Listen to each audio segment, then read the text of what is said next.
Mister Gill, ये सारी Jain family की गलती है। मैं इस मसले को सुलझाने के लिए ही यहाँ आया हूँ और पर्सनली आपको प्रगति मैदान देना चाहता हूँ। Is it okay? Mister Gill, please अब आप भी जैन फैमिली को माफ कर दीजिए। तीर्थंकर ने ध्रुव के सामने हाथ जोड़कर बहुत पोलाइटली कहा और इतना सुनते ही भीड़ में कानाफूसी होने लगी। क्या तीर्थंकर ध्रुव को प्रगति मैदान दे रहे हैं? कहीं वो पागल तो नहीं हो गए? वहां मौजूद सभी लोग हैरान खड़े थे। केवल आरती ही जानती थी कि उसके दादाजी पागल नहीं थे। इतने सालों से वो अपने दादाजी की इतनी तारीफ करती आ रही थी। दादाजी बहुत दूर की सोचते थे और इसीलिए ही आरती उनको इतना पसंद करती आ रही थी। तीर्थंकर की बात खत्म होने के बाद ध्रुव ने कोई जवाब नहीं दिया तो तीर्थंकर ने आरती की ओर देखकर पूछा, तुम वहाँ क्या कर रही हो? आरती की नजर दादाजी से मिली तो वो एक पल के लिए कांप उठी। ऐसे में मुझे दादाजी से क्या कहना चाहिए? आरती कैसे कहे कि वो यहाँ स्टेज पर ध्रुव को बदनाम करने आई थी? उसके लिए सच बोल पाना नामुमकिन था। उसके दादाजी नाराज हो सकते थे। तीर्थंकर ने फिर कहा, मैं तुमसे पूछ रहा हूँ आरती।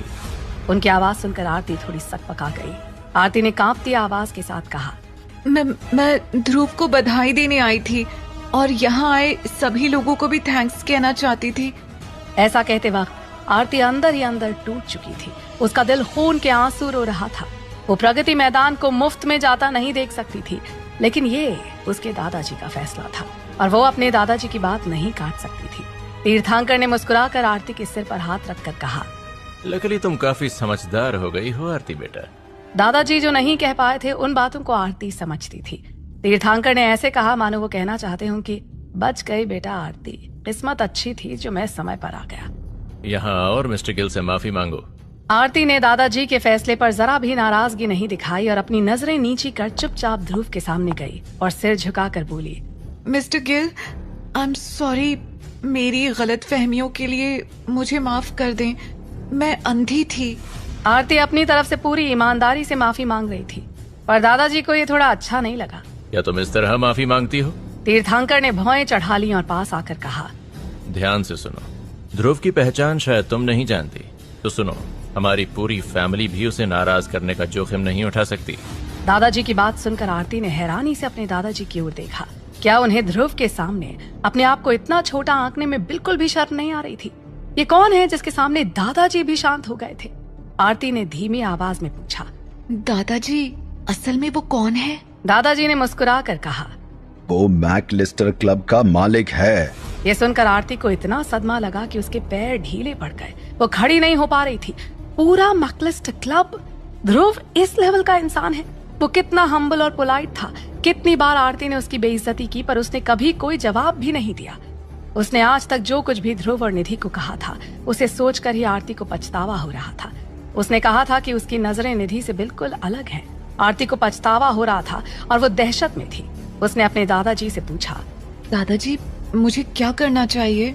आरती अब समझ चुकी थी कि ध्रुव कौन है। अब प्रगति मैदान रहे या न रहे, ध्रुव ये ले या न ले, इससे कोई फर्क नहीं पड़ता। अगर इस मामले को ठीक से नहीं संभाला गया तो इसका असर पूरी जैन फैमिली पर पड़ेगा। तीर्थंकर ने आरती को समझाते हुए कहा, सबसे पहले ये प्रेस कॉन्फ्रेंस बंद करो, इन लोगों को बाहर भेजो। क्या तुमको नहीं लगता कि ये काफी शर्मनाक है? और इसके बाद तुरंत निधि को वापस लेकर आओ। आरती ने सिर हिलाया और तुरंत लोगों को वहां से जाने के लिए कहा। जब आसपास के सभी लोग चले गए तो तीर्थंकर ने अपना हाथ बढ़ाकर ध्रुव से कहा, मिस्टर गिल, मैं तीर्थंकर जैन हूँ। आपसे मिलकर खुशी हुई। भविष्य में आपको किसी भी चीज की जरूरत हो तो प्लीज मुझे बताइए। जैन फैमिली आपकी मदद की हर मुमकिन कोशिश करेगी। ध्रुव ने तीर्थंकर को प्रॉपर रिस्पेक्ट देते हुए आरती की ओर देखकर पूछा, क्या तुम जानती हो कि निधि कहाँ गई है? इस बार जब ध्रुव ने पूछा तो आरती उससे कैजुअली जवाब देने की हिम्मत नहीं कर पाई। मुझे अभी सिक्योरिटी गार्ड ने बताया था। मुझे सच में नहीं पता कि असल में क्या हो रहा है। आरती ने आज जब ध्रुव की बात का जवाब दिया तो ध्रुव को रिस्पेक्ट देने के लिए तन कर खड़ी हो गई। ध्रुव अपना फोन निकाल कर निधि को कॉल करने ही वाला था कि तभी उसका फोन बज उठा। ध्रुव ने देखा कि ये एक अजीब नंबर से कॉल आ रहा था। ध्रुव ने कुछ देर रुक कर जवाब दिया, हेलो ध्रुव। हाँ, मैं ध्रुव बोल रहा हूँ। ये उसी शख्स की आवाज थी जिसने पिछली बार भी ध्रुव को फोन किया था। उस आवाज को पहचानते ही ध्रुव दंग रह गया। It's you? दूसरी तरफ से आवाज आई, हाँ सही पहचाना। क्या तुम डिनर के लिए आ रहे हो? निहाल भी यहाँ है और बेशक जिसे तुम ढूंढ रहे हो वो भी यहाँ है। दूसरी तरफ बैठे शख्स ने ध्रुव को डिनर के लिए बुलाया था। ध्रुव को उम्मीद नहीं थी कि दूसरी पार्टी उसे बुलाने की पहल करेगी। उस शख्स के लहजे से साफ लग रहा था कि वो ध्रुव को धमकी दे रहा था। ध्रुव को किसी गड़बड़ का अंदेशा हो गया था। ध्रुव ने तेज आवाज में धमकाते हुए कहा, निधि को छूने की हिम्मत भी मत करना। फोन पर ध्रुव की आवाज बहुत तेज हो गई थी। तुम बहुत ज्यादा सोचते हो ध्रुव। उसके साथ अपने रिश्ते को देखते हुए मैं तुमसे वादा करता हूँ कि उसे ठेस भी नहीं पहुँचाऊंगा।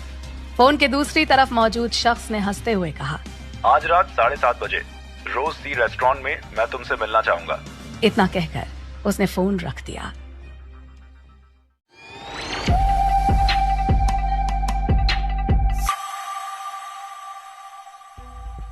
मिस्टर गिल, क्या गलत है? मिस्टर मेहता जो उसके बगल में खड़े थे, उन्होंने ध्रुव को देखकर पूछा। मिस्टर मेहता को इस बारे में कुछ पता नहीं चलना चाहिए, इसलिए ध्रुव ने उन्हें कुछ नहीं बताया और बात को टालते हुए कहा, नहीं, ऐसी कोई बात नहीं, सब कुछ ठीक है।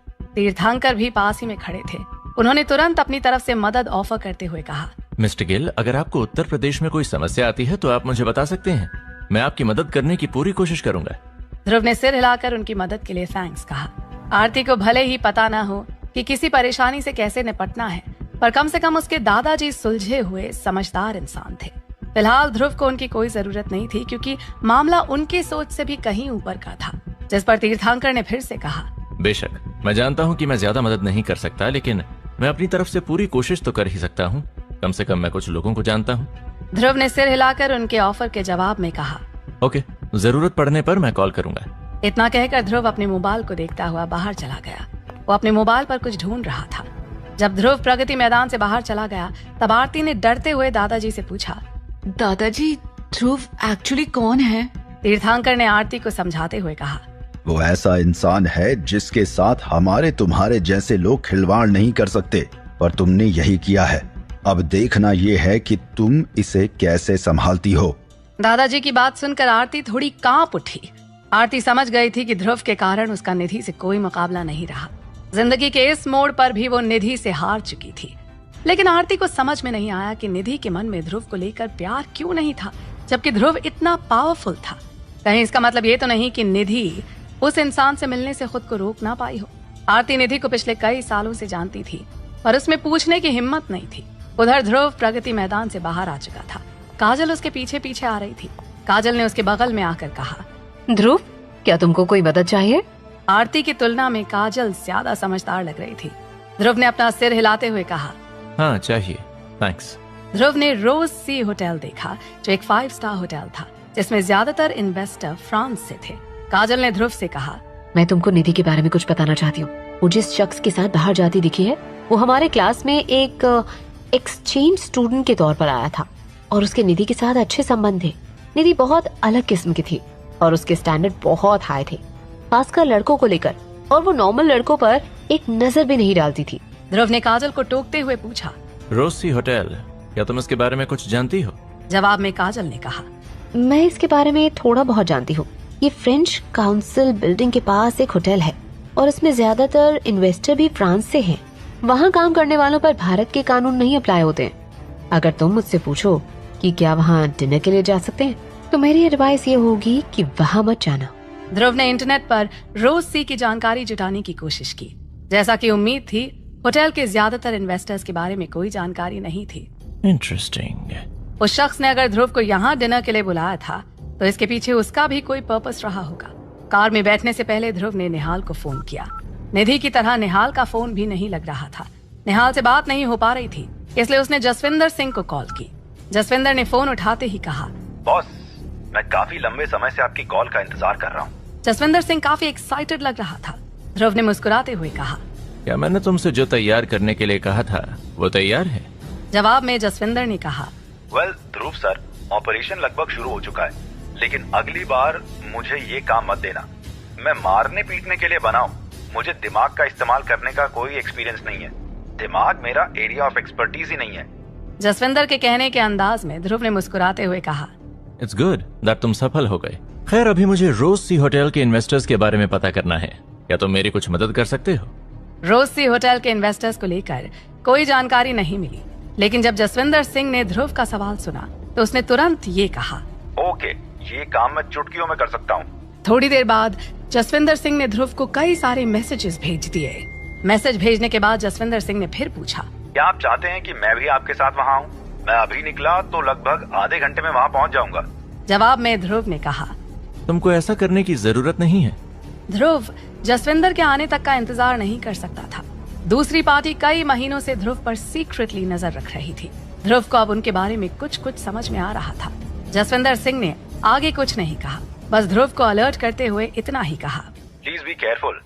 शाम 7:30 बजे रोज सी रेस्टोरेंट में ध्रुव तय समय पर पहुंच गया था। दरवाजे पर काले सूट में कई लोग कतार में खड़े थे। दरवाजे पर मौजूद एक व्यक्ति ने जब ध्रुव को देखा तो वो तुरंत आगे बढ़कर उसको ग्रीट करते हुए बोला, मिस्टर गिल, आखिरकार आपसे मुलाकात हो ही गई और सच कहूँ तो मिलकर अच्छा लगा। सूट वाले शख्स को उम्मीद नहीं थी कि ध्रुव आएगा और वो भी अकेला। ध्रुव ने उससे केवल एक लाइन बोली, लीड द वे। पूरे रोज सी रेस्टोरेंट को आज किसी ने बुक कर लिया था। सर्वर्स को छोड़कर पूरे रेस्टोरेंट में केवल एक ही शख्स मौजूद था। तभी निधि ने जब ध्रुव को देखा तो हैरानी से पूछा, तुम यहाँ क्यों आए हो? ध्रुव ने निधि को ऊपर से नीचे तक ध्यान से देखा। उसने अपनी ड्रेस चेंज कर ली थी और ये ड्रेस काफी एक्सपेंसिव लग रही थी। जाहिर था कि निधि आज एक इम्पोर्टेंट पार्टी अटेंड करने जा रही थी। ये ड्रेस। ध्रुव के चेहरे पर सवाल या निशान देखकर निधि ने मुस्कुराते हुए कहा, ये ड्रेस तो मैंने अभी होटल में आने के बाद चेंज की है। मैं कैसे दिख रही हूँ? निधि ने अपनी ड्रेस पर हाथ फेरते हुए कहा। निधि ध्रुव से कुछ और बातें भी करना चाह रही थी, पर तभी उसे याद आया कि वो ध्रुव को इतने करीब नहीं आने दे सकती थी। इसलिए निधि पलट कर जाते हुए बोल गई, वैसे मैं तुमसे कुछ पूछने जा रही थी, पर तुम मेरे इतने करीब नहीं हो तो भूल जाओ, मैं तुमसे बात नहीं कर रही हूँ। निधि को ऐसे बिहेव करते देखकर ध्रुव को कोई खास हैरानी नहीं हुई, पर उसने बात जारी रखने के लिए कहा, वैसे निधि, तुम यहाँ क्या कर रही हो?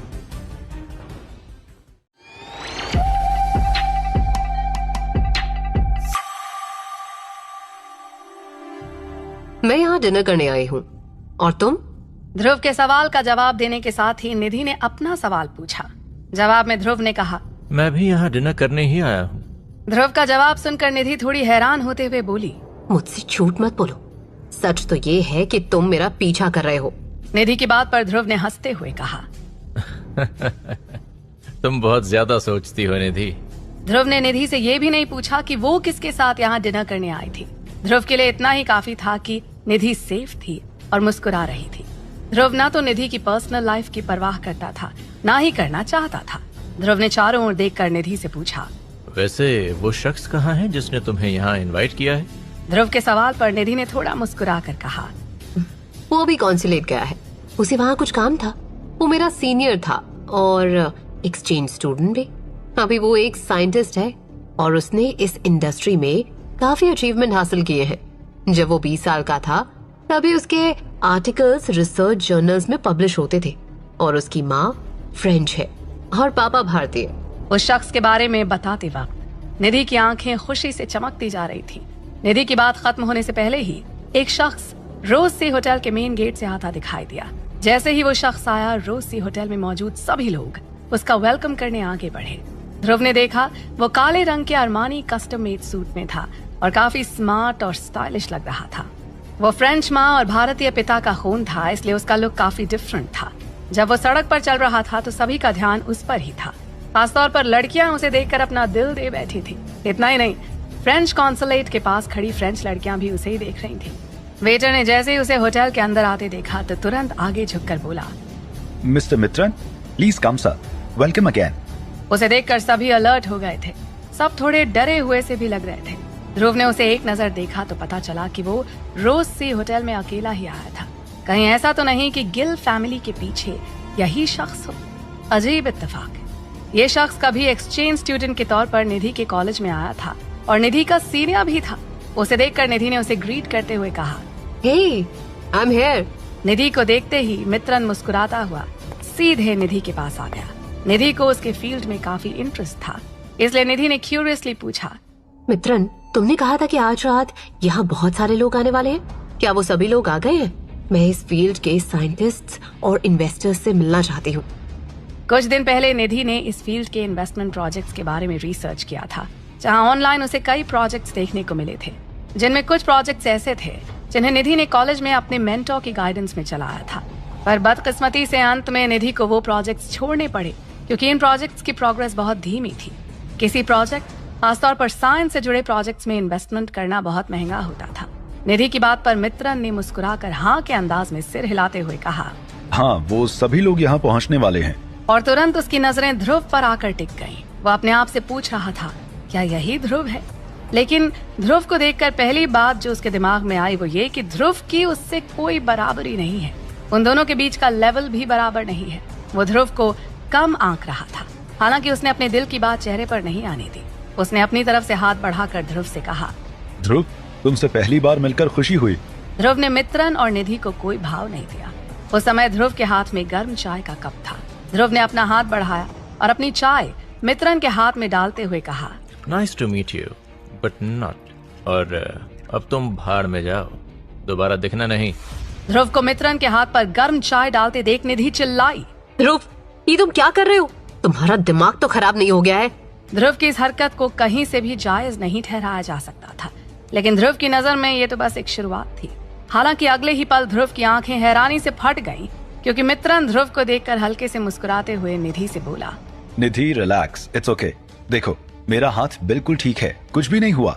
ध्रुव ने अपने हाथ में गर्म चाय की तरफ देखा और फिर मित्रन के चेहरे की ओर। उसे विश्वास ही नहीं हो रहा था कि इतनी गर्म चाय डालने पर भी उसे कुछ नहीं हुआ। क्या इस मित्रन ने मार्शल आर्ट की इतनी अच्छी प्रैक्टिस की है कि अब गर्म चाय डालकर भी इसके हाथों पर कोई असर नहीं होता? इतनी गर्म चाय डालने पर भी उसने कुछ रिएक्ट नहीं किया। ऐसा लग रहा था जैसे उसे कोई असर ही ना पड़ा हो। इंटरेस्टिंग। मित्रन ने ध्रुव की इस हरकत के लिए उसे ब्लेम भी नहीं किया, उल्टा मुस्कुराकर निधि से कहा, मिस्टर गिल ने ये जानबूझकर ऐसा नहीं किया है, इट्स ओके। ध्रुव को समझ नहीं आ रहा था कि उसकी चाय ठंडी थी या मित्रन की सहन शक्ति इतनी अच्छी थी। जो भी हो, पर इस छोटी सी हरकत से एक बात तो तय थी कि मित्रन कोई साधारण इंसान नहीं था। वहीं निधि अभी भी ध्रुव से नाराज थी। उसने ध्रुव को गुस्से में देखकर कहा, ध्रुव, मेरे सीनियर से माफी मांगो। निधि को गुस्से में देखकर ध्रुव मुस्कुराकर निधि को देखता रह गया। मित्रन से माफी? ध्रुव के लिए यह नामुमकिन था। उल्टा मित्रन को अपनी जान की भीख मांगनी चाहिए, क्योंकि कोई भी शख्स जो तृप्ति की घटना से जुड़ा होगा उसे दर्दनाक मौत मिलनी तय है, चाहे वो कोई भी हो। ध्रुव के कुछ बोलने से पहले मित्रन ने मुस्कुराकर टालते हुए कहा, नहीं, माफी की कोई जरूरत नहीं। फिर निधि की तरफ देखकर कहा, निधि, मैं ठीक हूँ, मेरे हाथ को देखो, ये बिल्कुल ठीक है। इतना कहकर उसने अपना हाथ बढ़ाकर निधि को दिखाया। उसके हाथ को कुछ नहीं हुआ था। ऐसा लग ही नहीं रहा था कि उसके ऊपर अभी अभी गर्म चाय डाली गई हो। जब निधि को यकीन हो गया कि उसका सीनियर सचमुच ठीक है तो उसने कहा, ठीक है। फिर निधि ने ध्रुव की ओर देखा और कहा, तुम अभी जाओ यहाँ से या बाहर जाकर मेरा इंतजार करो।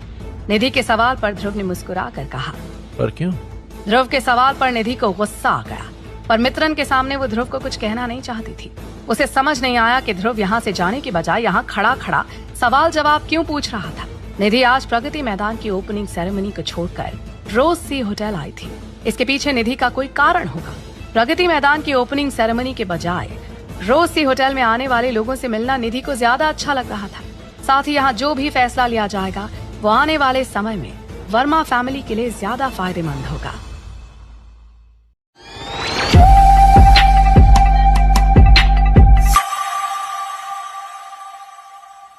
देखो ध्रुव, अगर मैं तुमसे वापस जाने के लिए कह रही हूँ तो वापस चले जाओ।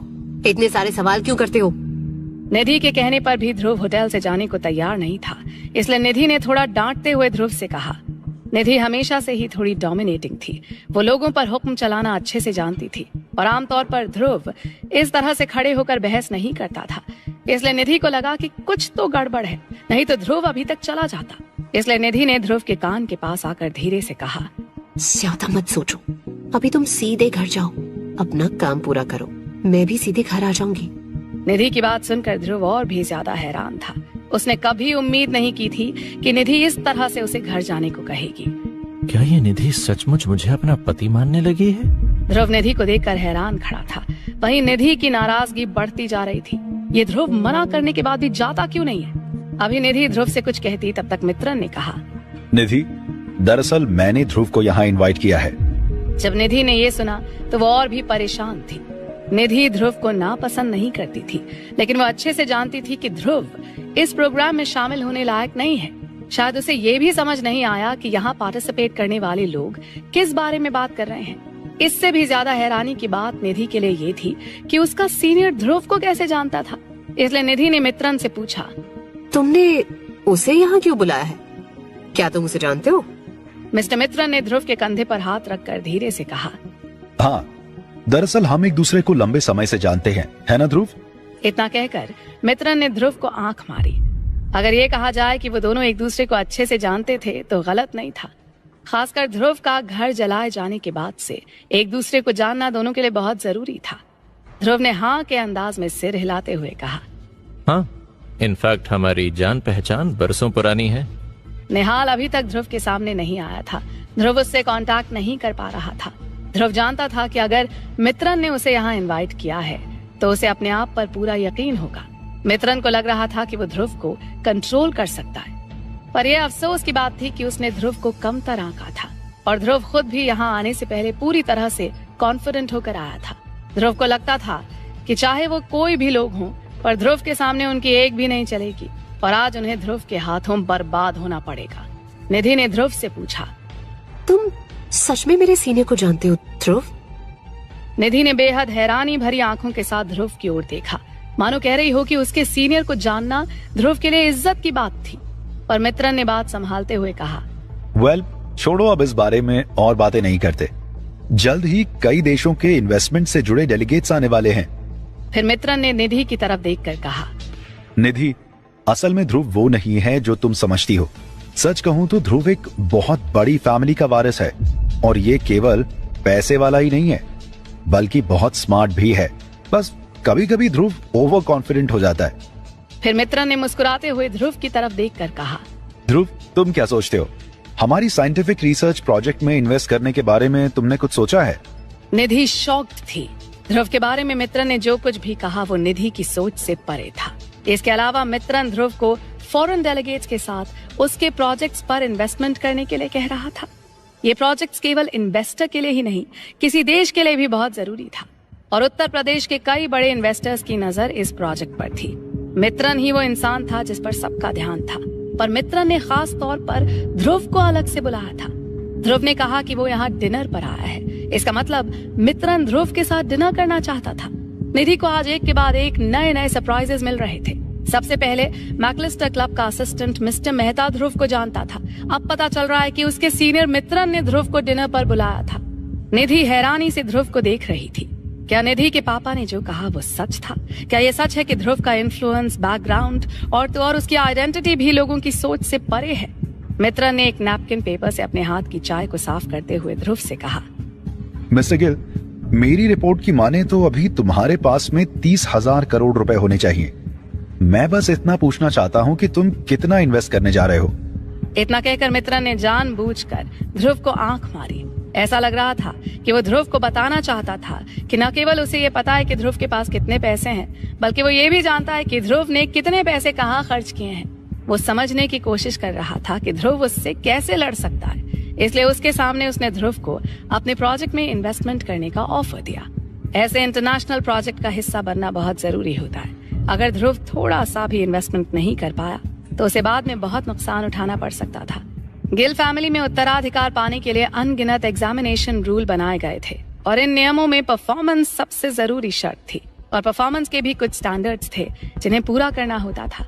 ध्रुव ने मित्रन से पूछा, ओह, तुम्हें मेरे बारे में काफी कुछ पता है। वैसे तुम कितना इन्वेस्टमेंट चाहते हो? ध्रुव के सवाल पर मित्रन ने एक पल भी नहीं सोचा और तपाक से बोल दिया, 10,000 करोड़ रुपए।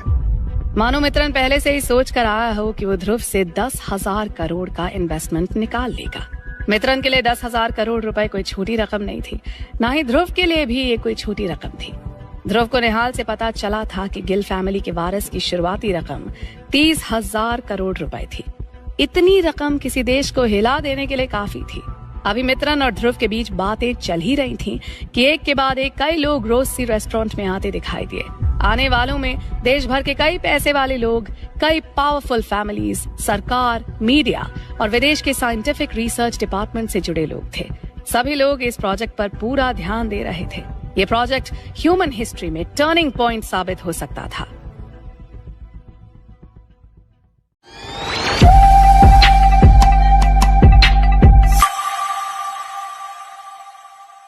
क्या तुम सच में चाहते हो कि मैं इसमें इन्वेस्ट करूं? इतना कहकर ध्रुव मुस्कुराने लगा। ध्रुव की बात मित्रन को समझ में नहीं आई। इस समय ध्रुव के मुस्कुराने का कोई तुक नहीं बनता था। मित्रन ने हैरानी से पूछा, ध्रुव, क्या मतलब है तुम्हारा?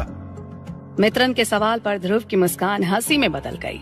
यहाँ आने से पहले ध्रुव अच्छे से जानता था कि ये एक ट्रैप था। हालांकि ध्रुव को इससे कोई फर्क पड़ने वाला नहीं था। अगर ये एक ट्रैप था तो इसे ध्रुव गिल फैमिली के दूसरे उत्तराधिकारियों के लिए इस्तेमाल करने वाला था। ध्रुव ने हंसते हुए पूछा, अच्छा पहले तुम मुझे ये बताओ, मुझे इस प्रोजेक्ट में क्यों इन्वेस्ट करना चाहिए? ध्रुव के सवाल पर मित्र ने मुस्कुराते हुए जवाब दिया, क्यों नहीं, ये देश के लोगों के लिए एक बहुत बड़ा और आज तक का सबसे अच्छा प्रोजेक्ट है। तुम्हें इसमें इन्वेस्ट करना ही चाहिए। 10,000 करोड़ रुपए काफी होते हैं। इसमें ध्रुव प्रोजेक्ट के प्रोस्पेक्ट्स, ढेर सारे पैसे, अपनी रेपुटेशन और इन सबसे बढ़कर निधि की नजरों में अपने लिए इज्जत आसानी से कमा सकता था। मित्रन कहता जा रहा था, भले ही इस प्रोजेक्ट में नुकसान हो, पर हमें अपने देश के लोगों के लिए इस तरह की प्रोजेक्ट में इन्वेस्टमेंट करना चाहिए, है ना निधि? मित्रन ने जानबूझकर निधि को अपनी बातों में इन्वॉल्व करने की कोशिश की। निधि ने मित्रन की बात पर हाँ के अंदाज में सिर हिलाया। वो अभी कुछ कहने की कंडीशन में नहीं थी। वो सोच के हैरान थी कि ध्रुव के पास 30,000 करोड़ रुपए थे, क्योंकि ध्रुव ने वर्मा फैमिली से 10,000 करोड़ रुपए अनकंडीशनल उधार लिए थे। निधि बहुत सदमे में थी। उसे हमेशा लगता था कि ध्रुव के मन में उसके लिए कोई खास इमोशन नहीं है, लेकिन निधि समझ नहीं पा रही थी कि 30,000 करोड़ रुपए ध्रुव के पास थे तो उसे वर्मा फैमिली से उधार लेने की जरूरत क्यों पड़ी? ध्रुव के पैसों का क्या हुआ? उधर निधि की हाँ मिलने के बाद मित्र ने आगे कहा, ध्रुव, जहां तक मुझे पता है तुमने अपना सारा पैसा दिल्ली में इन्वेस्ट कर दिया है। मैंने एक टॉप लेवल फाइनेंशियल एक्सपर्ट से बात की थी। उनका मानना है कि भले ही तुम्हारा नजरिया बहुत स्टेबल है, लेकिन केवल दिल्ली में इन्वेस्ट करने के कारण तुम कई बड़े इंटरनेशनल प्रोजेक्ट्स में हाथ डालने से चूक गए हो। और इस प्रोजेक्ट में मैं तुम्हें एक मौका दूंगा। तुम चाहो तो अपनी दिल्ली में कंपनियों का आधा हिस्सा मुझे हाफ रेट पर बेच सकते हो। ये पैसे तुम इस प्रोजेक्ट में लगा सकते हो। बेशक यही समय है जब तुम इस इंटरनेशनल प्रोजेक्ट में इन्वेस्ट कर सकते हो, क्योंकि बाद में तुम्हारे पास कोई मौका नहीं होगा। मित्र ने अपनी अंतिम लाइन कही तो उसकी आंखों में नरमी आ गई। ऐसा लग रहा था जैसे वो सच में ध्रुव की मदद करना चाहता हो। ये सच था कि ध्रुव ने अपना सारा पैसा दिल्ली में लगा दिया था। ध्रुव ने केवल दिल्ली में ही पूरे 30,000 करोड़ रुपए का इन्वेस्टमेंट किया था। आम लोग इसका पता भी नहीं लगा सकते थे, लेकिन मित्रन भी गिल फैमिली के उत्तराधिकारियों में से एक था, इसलिए वो इसका पता आसानी से लगा सकता था। ध्रुव ने 30,000 करोड़ रुपए खर्च कर दिए थे और अब उसके पास कुछ भी नहीं बचा था। ध्रुव अपने हाथ फैलाकर सोफे पर आराम से बैठ गया और वो काफी कंफर्टेबल लग रहा था। उसने अपने एक पैर के ऊपर दूसरा पैर रखते हुए कहा, तो तुम जानते थे कि मैंने अपना सारा पैसा इन्वेस्ट कर दिया है और मेरे इन्वेस्टमेंट को लेकर तुम टॉप लेवल फाइनेंशियल एक्सपर्ट से बात भी कर चुके हो। इतना कुछ जानने के बाद भी तुमने मुझे यहाँ क्यों बुलाया? क्या इतनी मेहनत सिर्फ मेरी कंपनियों को आधे दाम पर खरीदने के लिए कर रहे हो? ध्रुव की बात खत्म होने तक ऐसा लगा जैसे मित्रन गुस्से से उबल रहा हो। वो गुस्से में बड़बड़ाने लगा, तुम हार चुके हो ध्रुव। तुम खेल शुरू होने से पहले ही हार गए। फैमिली का वारिस बनने के नजरिए से तुम पूरी तरह से हार चुके हो। तुमने केवल स्टेबिलिटी पर ध्यान दिया है, लेकिन तुम नहीं जानते हमारी फैमिली को तुम्हारे जैसे लोगों की कोई जरूरत नहीं है। हमें एम्बिशियस लोग पसंद है। दिल्ली के लेआउट को स्टेबल रखने के लिए तुमको उन कंपनियों को ऊंची कीमत पर खरीदना भी होगा। भले ही तुम इतने पैसे वाले हो, पर तुम हार चुके हो। ऐसा लगा जैसे मित्रन की बात का ध्रुव पर कोई फर्क ही ना पड़ा हो। उसने मित्रन की आंखों में आंखें डालकर कहा, फैमिली को कैसे लोग चाहिए इसकी चिंता तुम मत करो। और मुझे ऐसा लगता है कि तुमने मुझे यहाँ इसलिए बुलाया है क्योंकि तुम्हें मेरे पैसों में बहुत ज्यादा इंटरेस्ट है। तभी ध्रुव के मोबाइल फोन पर एक मैसेज आया। जसविंदर ने मैसेज भेजा था, जिसे देखने के बाद ध्रुव का कॉन्फिडेंस और बढ़ गया। ध्रुव ने फिर से कहा, पर अफसोस की बात है मित्रन, तुम मुझे अच्छे से नहीं जानते। मैं हमेशा बहुत कंजूस रहा हूँ और कभी भी किसी भी चीज के लिए ज्यादा कीमत नहीं चुकाई है। मित्रन की समझ में नहीं आ रहा था कि अचानक ध्रुव की आवाज में इतनी ताकत कहाँ से आ गई। ध्रुव अभी भी दिखावा क्यों कर रहा था? ध्रुव कॉन्फिडेंटली कहता जा रहा था, मैंने उस 30,000 करोड़ रुपए में से कुछ को सीक्रेटली किसी और जगह इन्वेस्ट किया था जिसके बारे में तुम्हें पता नहीं है। इतना ही नहीं, 10,000 करोड़ रुपए जिसे वर्मा फैमिली ने पिछली बार लेने से मना कर दिया था, वो भी इन्वेस्ट कर दिया गया है। ध्रुव की बात सुनकर मित्रन हैरान था। फिर भी उसने दिखावा करते हुए कहा, कोई फर्क नहीं पड़ता कि तुमने पैसे कहाँ लगाए हैं, पर अगर तुम्हें शॉर्ट टर्म में अपने पैसों की जरूरत पड़ी तो वापस नहीं निकाल पाओगे। आज गिल फैमिली के लोग रोज सी होटल में आ रहे हैं। मित्रन ऐसे बात कर रहा था जैसे ध्रुव सांस लेने के लिए तड़प रहा हो, उसे पैसों की सख्त जरूरत हो, पर ध्रुव पहले की ही तरह रिलैक्स था। मैं पैसे वापस नहीं निकाल पाऊंगा? मैं अपना पैसा क्यों वापस निकालूंगा? ध्रुव और भी ज्यादा मिस्टीरियस अंदाज में बोला। अगर मुझे पैसों की जरूरत होगी तो तुम किस लिए हो? मुझे ये पैसे तुम दोगे। इतना कहकर ध्रुव मुस्कुरा दिया। मित्रन को इसका मतलब समझ में नहीं आया। उसने पूछा, क्या तुम मेरे साथ मजाक कर रहे हो? मैं क्या करूं, हंसूं? नो किडिंग ध्रुव, हम सीरियस बातों पर डिस्कस कर रहे हैं। ध्रुव ने हंसते हुए कहा, मजाक कर रहा हूँ? क्या तुम्हें सच में ऐसा लगता है? इतना कहकर ध्रुव ने अपने मोबाइल फोन पर आए मैसेज को देखते हुए कहा, तेजस्वी मित्रन, उम्र 26 साल, तुम्हारे पापा बंगाली हैं और उनका नाम संतोष है। उनके नेट एसेट्स की वैल्यू 56,000 करोड़ रुपए से भी ज्यादा है। तुम्हारी माँ समांथा एल्डो फ्रांस के हेक्सिया से हैं। उनकी नेटवर्थ भी 90,000 करोड़ रुपए है। उनको दक्षिण पूर्व एशिया का सपोर्ट भी मिल रहा है। भले ही वो काफी अमीर और पावरफुल हैं, लेकिन वो लोगों की नजरों में नहीं आती हैं, खुद को छुपा कर रखती हैं। इसके बाद ध्रुव ने बहुत सारी जानकारी पढ़ी। तेजस्वी की नजर में ध्रुव ने जो कुछ भी कहा उसके बारे में बात करने में मित्रन की फैमिली में भी मनाही थी। ये सारी बातें टॉप सीक्रेट्स थी। सारी जानकारी पढ़ने के बाद ध्रुव ने कहा, तो तेजस्वी, मैंने कहा था ना, जब मुझे पैसों की जरूरत होगी तो तुमको मुझे देने ही होंगे। नहीं तो तुम जानते ही हो मेरे पास जो कुछ है गिल फैमिली के वारिस की दौड़ से तुमको बाहर निकालने के लिए काफी है।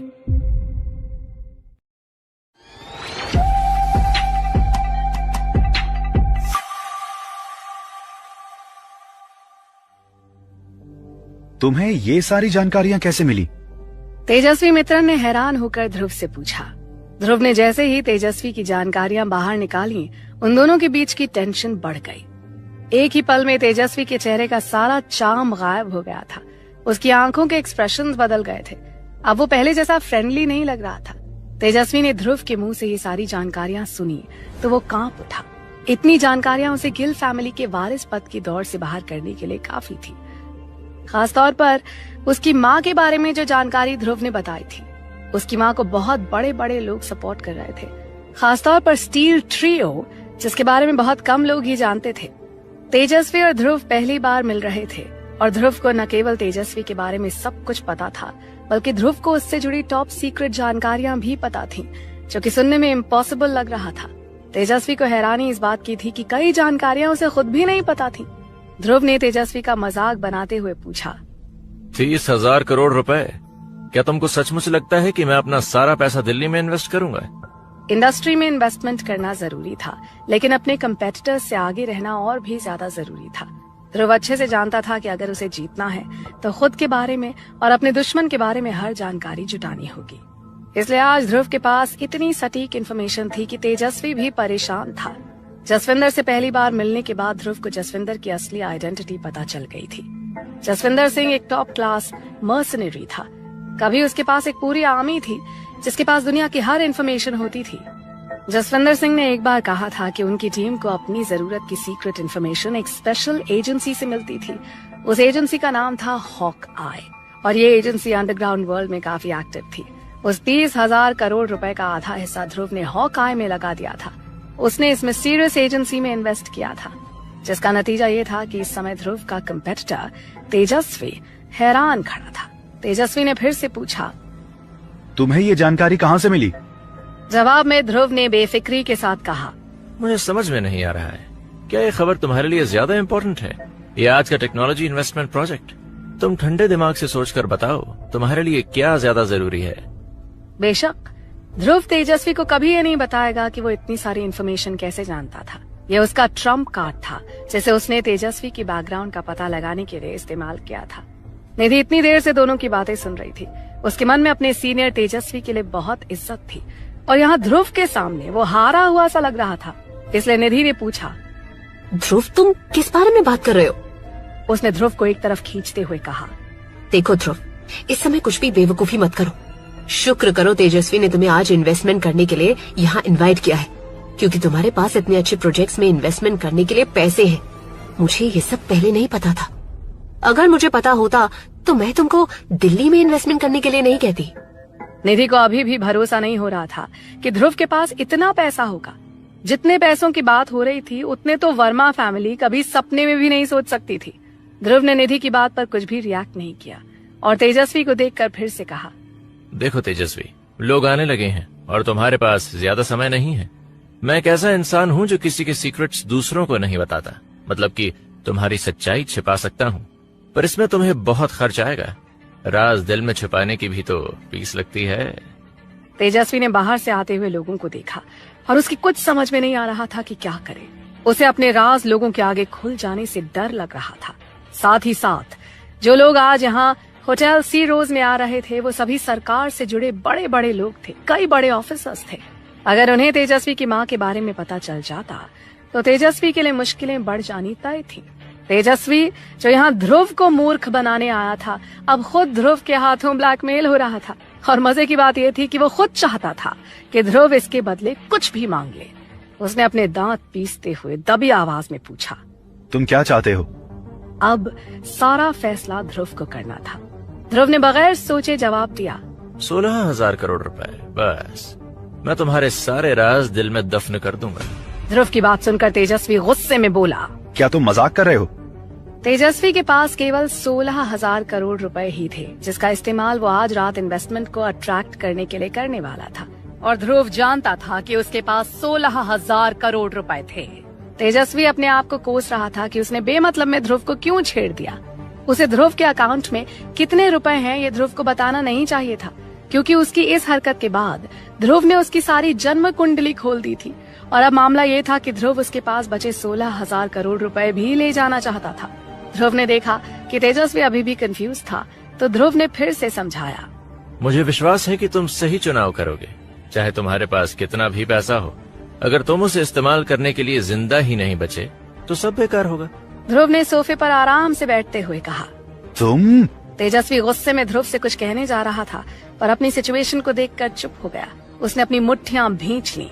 ध्रुव ने अभी जो कुछ कहा था उनमें से एक भी बात बाहर निकली तो उसकी जान भी जा सकती थी, और जैसे ही बात लोगों की नजर में आएगी तो इसका असर उसकी माँ पर भी पड़ेगा। तेजस्वी मित्रन के पास 16,000 करोड़ रुपए थे, लेकिन कोई दूसरा मौका नहीं था।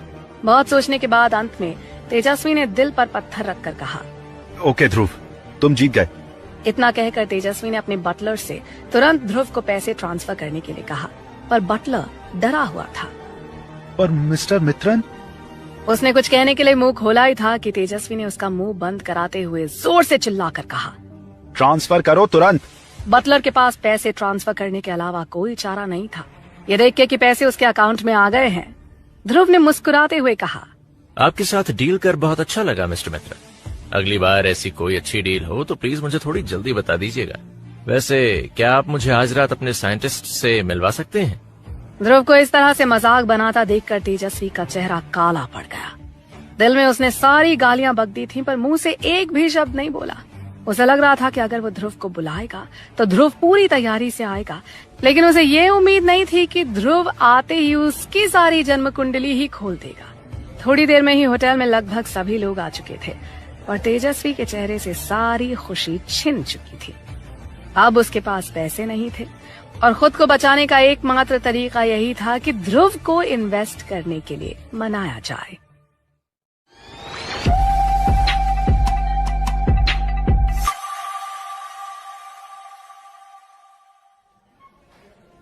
थैंक्स ध्रुव, आज तुमने मेरी इज्जत रख ली। ध्रुव ने तेजस्वी के प्रोजेक्ट में इन्वेस्ट किया था। पूरे इवेंट के दौरान तेजस्वी बेहद उदास था। ऐसा लग रहा था जैसे उसे किसी ने दबा रखा था। ध्रुव ने उसे नेगोशिएशन का कोई मौका नहीं दिया था। सभी इन्वेस्टमेंट्स के बारे में बात करने के बाद ध्रुव ने रेड वाइन का ग्लास उठाकर तेजस्वी के साथ चीयर्स के अंदाज में उसे बढ़ाया। सभी के चले जाने के बाद तेजस्वी ने ध्रुव से कहा, ध्रुव, जहाँ तक मुझे पता है तुमको गिल फैमिली का उत्तराधिकारी बने अभी 2 महीने से भी कम समय हुआ है। शायद तुम अभी भी कुछ विरासत के लिए जरूरी टर्म्स और इनहेरिटेंस राइट को समझ नहीं पाए हो। इनहेरिटेंस राइट पर ये बात साफ तौर पर लिखी है कि गिल फैमिली के उत्तराधिकारियों के बीच कोई लड़ाई नहीं होनी चाहिए। पर ध्रुव अभी भी पहले की ही तरह बेफिक्र और केयरलेस था। उसने जवाब दिया, डोंट वरी, मुझे तुमसे लड़ने में कोई दिलचस्पी नहीं है। वैसे निहाल कहाँ है? क्या तुम्हें नहीं लगता कि अब निहाल को रिहा कर देना चाहिए? एक्चुअली हमें अब घर जाना है। यहाँ आकर ध्रुव को काफी फायदा हुआ। उसने इंटेलिजेंस एजेंसी में जितना पैसा लगाया था उसके 2 गुने से भी ज्यादा वसूल कर लिया था। इसलिए ध्रुव इस समय काफी खुश नजर आ रहा था। निहाल को अब छोड़ने का समय आ गया था। तेजस्वी को आज बहुत बड़ी हार का सामना करना पड़ा था। उसने सिर हिलाते हुए कहा, ओके। भले ही तेजस्वी शांत लग रहा था, लेकिन बात करते समय उसका लहजा एकदम बदल गया था। इन सब के बीच निधि सबसे ज्यादा कंफ्यूज थी। उसे कुछ समझ में नहीं आ रहा था, पर वो इतना जरूर जानती थी कि उसने यहाँ जो कुछ भी होते हुए देखा, जो कुछ भी एक्सपीरियंस किया, वो नॉर्मल नहीं था।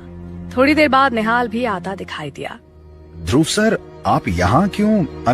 आप यहाँ कैसे? ध्रुव को देखकर निहाल थोड़ा हैरान लग रहा था। ध्रुव ने निहाल से आगे कुछ नहीं पूछा, वो बस घूम गया और चलते हुए बोला, चलो। निहाल ध्रुव के पीछे पीछे चल दिया और उसे भी एहसास हो गया कि तेजस्वी के चेहरे पर कुछ गड़बड़ थी। निहाल ने पूछा, ध्रुव सर, आप और मिस्टर मित्रन एक दूसरे से मिल चुके हैं क्या?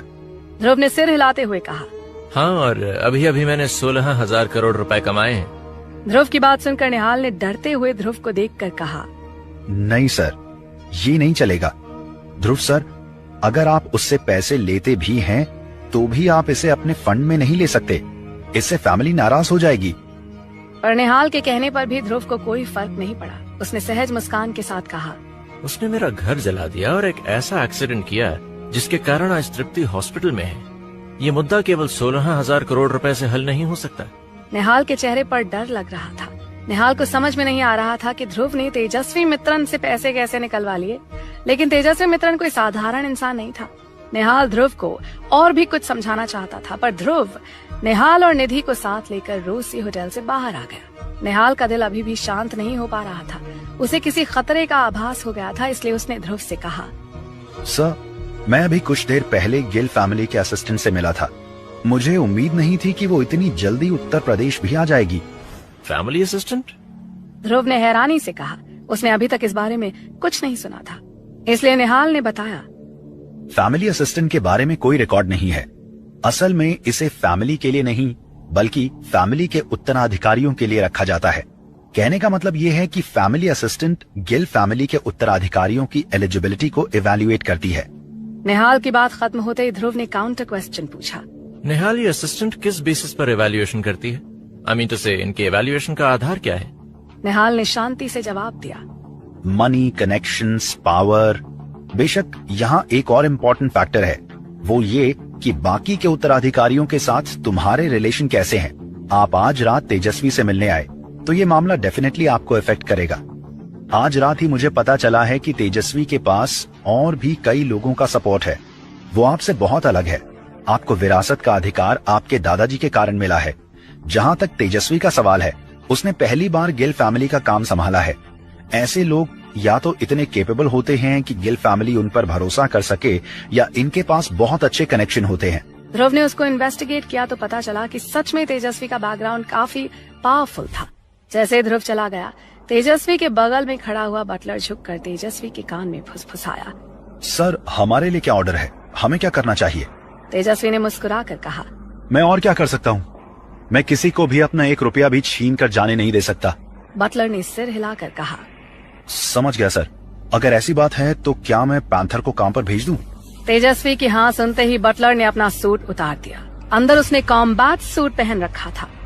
वो ऐसा लग रहा था जैसे WWF का कोई पहलवान आर्मी की स्पेशल यूनिट का कॉम्बैट सूट पहन कर आ गया हो। तेजस्वी ने उसे देखकर अपने आप से कहा, ध्रुव, मैं गिल फैमिली के नियमों के बारे में बाकी सबसे ज्यादा जानता हूँ। मेरे पास फैमिली के रूल तोड़े बगैर तुम्हें मारने के 100 तरीके हैं। चाहे तुमने कितना भी पैसा खर्च किया हो और इंटेलिजेंस एजेंसी में कितना भी पैसा लगाया हो, तुमको ऐसा नहीं करना चाहिए था।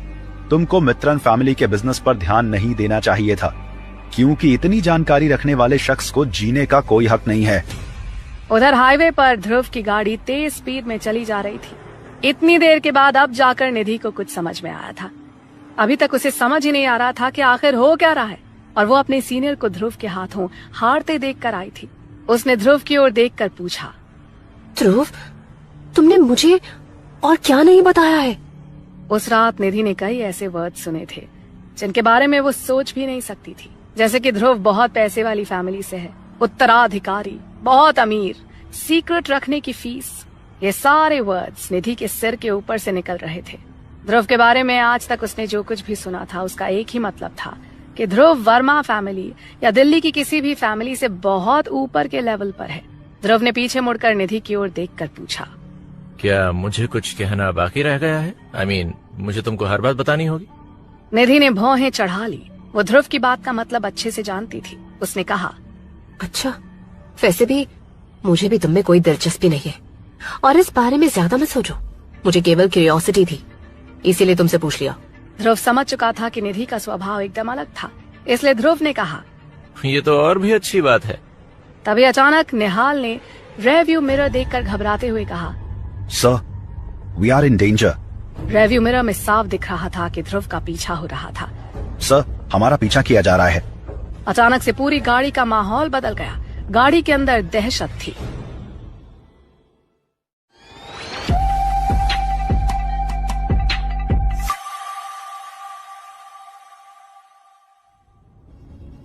उनकी हिम्मत कैसे हुई ऐसा कदम उठाने की?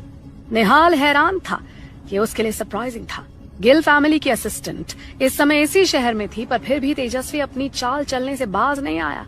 वो इन क्रूशियल मोमेंट में खुदकुशी करने पर उतारू था। ध्रुव ने फिर पीछे मुड़कर देखा तो पता चला केवल एक कार उनका पीछा नहीं कर रही थी, वहाँ कारों का काफिला था। निधि को इस पर विश्वास नहीं हो पा रहा था। निधि इस समय काफी डरी हुई थी। उसने ध्रुव से पूछा, तुम्हारे और तेजस्वी के बीच क्या चल रहा है? वो पहले भी स्कूल के दिनों में अपनी सीनियर तेजस्वी से मिल चुकी थी, लेकिन तेजस्वी हमेशा थोड़ा शर्मीला सा बना रहता था। इसके अलावा तेजस्वी कभी किसी हंगामे में भी शामिल नहीं होता था।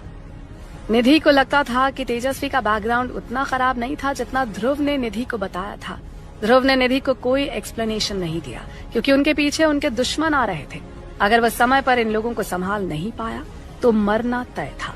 वो लोग ध्रुव समेत निधि और निहाल को भी नहीं छोड़ते। ध्रुव बहुत शांत था और फिर उसने कहा, मैंने पहले ही जसविंदर को सपोर्ट के लिए बुला लिया है। निहाल, एक काम करो, गाड़ी हाईवे पर चढ़ा दो। ध्रुव के ऐसा कहने पर निहाल बहुत हैरान था। निहाल ने ध्रुव को समझाया, अगर हम हाईवे पर गए तो वो लोग हमें आसानी से पकड़ लेंगे और फिर वो हमारे साथ जो चाहे कर लेंगे।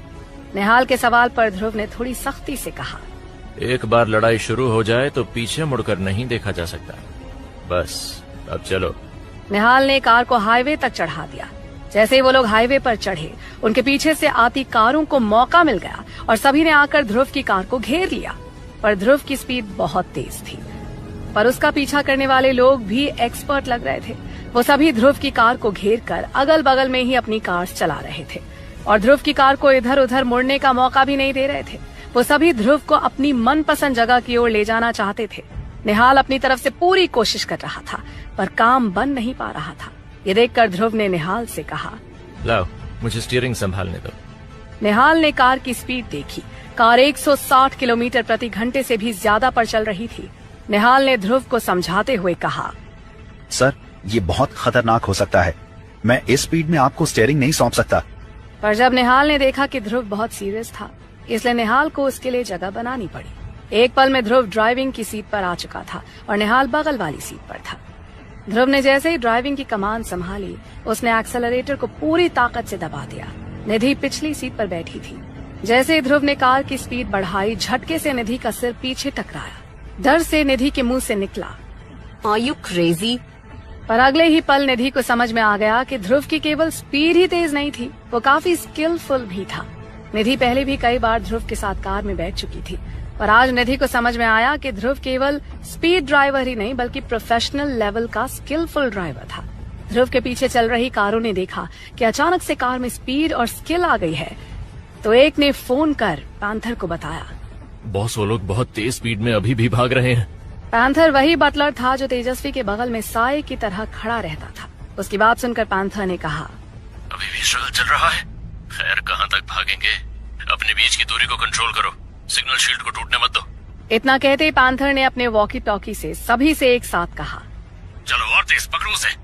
जल्द ही कुछ कारें ध्रुव के पास पहुंच गईं, लेकिन भले ही वो ध्रुव की कार तक पहुंच गए हों, पर ध्रुव अपनी स्पीड में लगातार चला जा रहा था, इसलिए बाकी कार्स को स्पीड मेंटेन करने में दिक्कत आ रही थी। ध्रुव को पकड़ना बहुत मुश्किल था। समय बीतता जा रहा था और पैंथर को अब थोड़ी सी चिंता होने लगी थी। वो जोर से दहाड़ा, उसे रोकने के लिए सामने वाली कार को आगे लगा दो। पैंथर के सामने वाली कार के ड्राइवर ने जवाब दिया, हम ट्राई कर चुके हैं, पर हम उससे आगे नहीं जा पा रहे हैं। उसके पास प्रोफेशनल लेवल की ड्राइविंग स्किल्स हैं और वो किसी भी कार को आगे नहीं जाने दे रहा। उसकी बात सुनकर पैंथर हैरान था। उसकी टीम ने देश विदेश में अनगिनत लोगों को ट्रैक किया था और वो कभी फेल नहीं हुए थे, पर आज वो ध्रुव को पकड़ नहीं पा रहे थे। पैंथर का चेहरा गुस्से से कांप रहा था और वो दहाड़ते हुए बोला, चलते रहो, कोई बात नहीं, हमें अभी गन्स की जरूरत नहीं है, हमें बस उसकी कार को पूरी तरह से कुचल देना है। स्पीड में उसे पीछे से टक्कर मारते रहो, उसका बैलेंस जरूर बिगड़ेगा, उसे हाईवे से नीचे गिराने की कोशिश करो। पैंथर बहुत गुस्से में था। ध्रुव की ड्राइविंग स्किल कितनी भी अच्छी क्यों ना हो, उसकी कार उतनी अच्छी नहीं कही जा सकती थी। प्रोफेशनल मॉडिफाइड कार की तुलना में साधारण कारों में स्पीड और पावर में बहुत बड़ा अंतर होता था। सामने वाली कार में बैठा शख्स मुस्कुराया और अचानक कार की स्पीड बढ़ाते हुए बोला, मैं समझ गया बॉस, रास्ते में एक कार का एक्सीडेंट होने वाला है। वो अपनी स्पीड बढ़ाने ही वाला था कि उसे पता नहीं क्या हुआ। अचानक सभी कारों को ब्रेक लगाने पड़े। एक दबी हुई आवाज पैंथर के कानों में चुभ सी गई। पैंथर ने हैरानी से पूछा, क्या हो रहा है? पैंथर के ड्राइवर ने कुछ नहीं कहा। वो कार को रोककर पैंथर की ओर देख रहा था। पैंथर देखने के लिए कार से उतरकर बाहर आया। उसके सामने वाली कार में बैठा शख्स मर चुका था। आसपास की सड़कें बहुत संकरी थीं और दूसरी तरफ से कोई गाड़ी नहीं आ रही थी। सभी कार्स बुलेट प्रूफ थीं। उस शख्स की कार की ड्राइविंग सीट की खिड़की थोड़ी सी खुली थी और एक गोली उसका भेजा चीर कर निकल गई थी। पैंथर ने कई देशों में बहुत से खतरनाक कामों को अंजाम दिया था। उसने कई तरह के मर्डर्स देखे थे और ये एकदम हैरान कर देने वाला मर्डर था। किसी ने 160 किलोमीटर प्रति घंटे की स्पीड में चल रही कार पर इतना सटीक निशाना लगाया था। क्या कोई कार में बैठे शख्स को केवल एक ही गोली में मार सकता है? वो जो कोई भी था, दुनिया के टॉप स्नाइपर्स में उसका नाम होना चाहिए।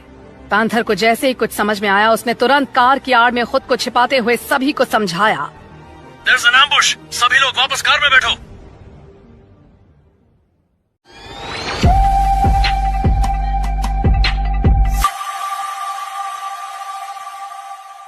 ध्रुव, तुम्हें अब और तड़पने की कोई जरूरत नहीं। तुम्हें मारने में खुद चलकर आया हूँ। आज तुम्हें कोई नहीं बचा पाएगा। पैंथर सतर्क था, लेकिन उसे बिल्कुल भी डर नहीं लग रहा था। बॉस, ध्रुव की कार हमारे सामने खड़ी है। पैंथर के गुर्गों में से एक ने कहा।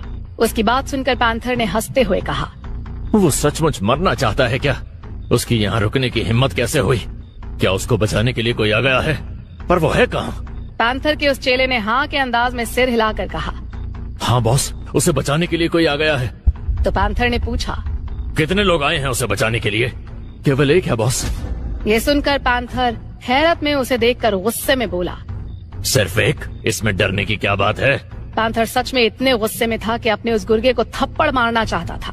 पैंथर का गुस्सा देखकर वो शख्स कांप उठा और बोला, मुझे नहीं पता बॉस, पर वो बहुत स्ट्रॉन्ग लग रहा है। उसकी बात सुनकर पैंथर ने गुस्से में उसे एक तरफ धकेल कर आगे बढ़ते हुए कहा, हाउ फूलिश! एक आदमी से डर गए, वो कितना स्ट्रॉन्ग हो सकता है? जैसे ही पैंथर आगे बढ़ा, डर और हैरानी से उसके पैर जम गए। ध्रुव के सामने खड़ा शख्स कोई और नहीं बल्कि जसविंदर सिंह था। पैंथर ने उसे एक नजर में ही पहचान लिया। जसविंदर इस फील्ड में जाना माना नाम था। पैंथर की बस उस पर एक नजर पड़ी थी और उसका पूरा शरीर कांप रहा था। अगर पैंथर को पता होता कि ध्रुव जसविंदर को जानता है तो वो कभी इस ऑपरेशन में नहीं आता।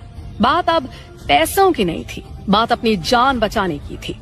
दुनिया में हजारों लोग मर्सनरी बिजनेस में थे, यानी भाड़े के सैनिक थे, लेकिन जसविंदर जैसा कोई नहीं था। कहते हैं जसविंदर नर्क से आया कोई हैवान है। अगर वो किसी को मारने का प्लान बना ले तो उसका बचना नामुमकिन है। कहते हैं यमदूत भी जसविंदर की बात मानते हैं। पैंथर ने जब उसे देखा तो हकलाते हुए बोला, मिस्टर सिंह। पैंथर 3 कदम से ज्यादा नहीं चल पाया था। उसके पैर कमजोर पड़ गए थे और वो अपनी जगह पर खड़ा था। आसपास खड़े उसके चेले चपाटी भी हैरान थे। उन्होंने पैंथर को कभी डरते नहीं देखा था और आज डर से पैंथर सीधा खड़ा नहीं हो पा रहा था। पैंथर के गुर्गे ध्रुव का पीछा कर रहे थे क्योंकि पैंथर ने उन्हें कहा था। पैंथर बचपन से ही अलग किस्म का लड़का था जिसने बाद में मर्सनरी का काम करना शुरू किया और अब पैंथर एक कॉन्ट्रैक्ट किलर था। अंडरवर्ल्ड में किलर्स की लिस्ट में पैंथर की रैंक 50वीं थी। इसके अलावा पैंथर आज अपने साथ 6 कार्स लाया था और उसके पास कुल 30 लोग से ज्यादा थे। इसके बाद भी पैंथर ने जसविंदर के साथ न लड़ने का फैसला किया और सीधे सरेंडर करते हुए जमीन पर घुटनों के बल बैठ गया। मिस्टर सिंह, आप यहाँ? इतना कहकर पैंथर चुपचाप जमीन पर बैठ गया। जसविंदर ने कोई जवाब नहीं दिया। पैंथर के बगल में खड़े शख्स ने हैरानी से पूछा, बॉस, ये तुमको क्या हो गया? बॉस, हमें ध्रुव को खत्म करने का काम सौंपा गया है। उसने ही हमारी कार में गोली चलाई थी। उसने ही कार में मौजूद सभी लोगों को मार डाला। पैंथर ने कुछ नहीं कहा और उसकी हथेली से पसीना टपक रहा था।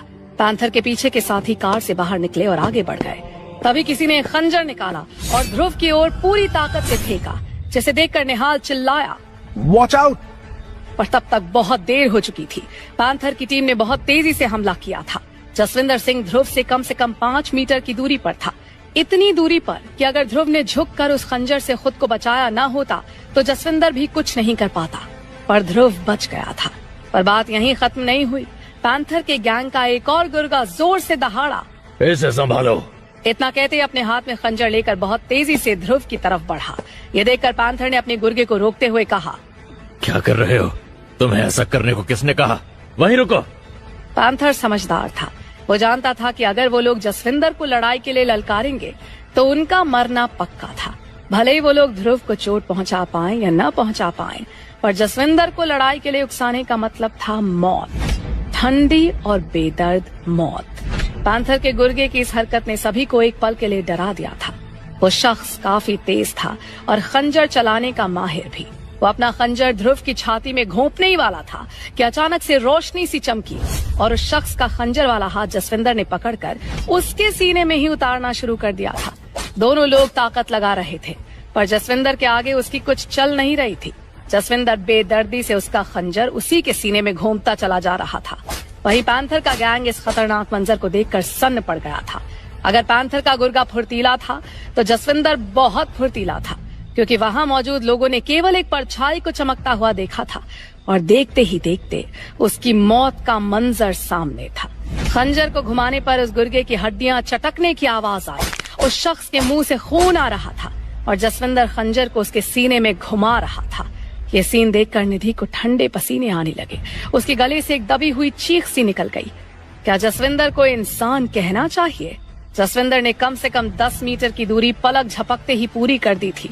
जब तक वो शख्स ध्रुव तक पहुंचता तब तक जसविंदर ने उसे नर्क में पहुंचा दिया था। यह सीन देखकर पैंथर के गुर्गों को भी समझ में आ गया था कि पैंथर जमीन पर घुटनों के बल क्यों बैठ गया था। पैंथर को समझ में आ गया था कि मामला उनके हाथ से निकल चुका है। अब ध्रुव को मारने नहीं, अपनी जान बचाने के बारे में सोचने का समय था। पैंथर ने हाथ जोड़कर जसविंदर से कहा, मिस्टर सिंह, आपने मुझे पहचाना? यूक्रेन के ऑपरेशन में मैं आपकी टीम में था। मेरा टीममेट गलत था। मैं उसकी तरफ से आपसे माफी मांगता हूँ। I am sorry. पर जसविंदर ने उसकी बात सुनी ही नहीं। उसका सीना चीर देने के बाद अभी भी वो गुर्गा तड़प रहा था।